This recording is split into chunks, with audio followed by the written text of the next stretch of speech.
अस्सलाम वालेकुम दोस्तों।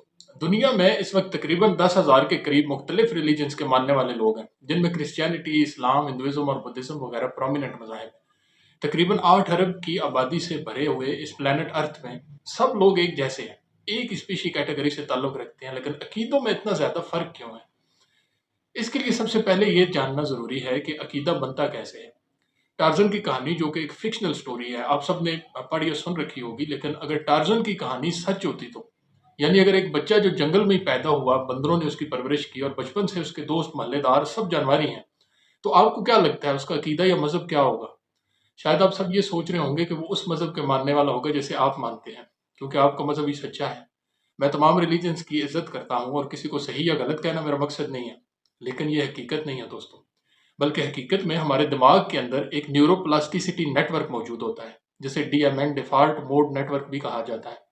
इसको आसान अल्फाज में समझें तो ये इस तरह काम करता है जैसे किसी हमवार ज़मीन में जिसमें कोई रास्ता मौजूद ना हो, हम उस ज़मीन में एक ही जगह में बार-बार गुज़र के एक पगडंडी बना दें। जैसे टार्ज़न को आस-पास के एनवायरनमेंट में सिर्फ़ जंगली जानवर ही अवेलेबल थे, तो उसके दिमाग ने बार-बार उसी चीज़ को देख, सुन और समझ के जानवरों की ज़ुबान और उनका रहन-सहन सीख लिया।